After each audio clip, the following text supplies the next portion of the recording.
It was a quiet street, just another delivery route.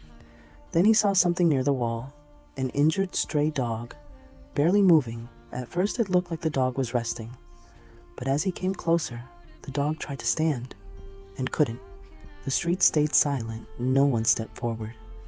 After a brief pause, he carefully picked the dog up, slow, gentle. The dog didn't resist. People nearby stopped and watched in silence.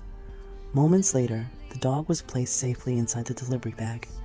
Sometimes, the most important delivery isn't a package, it's compassion.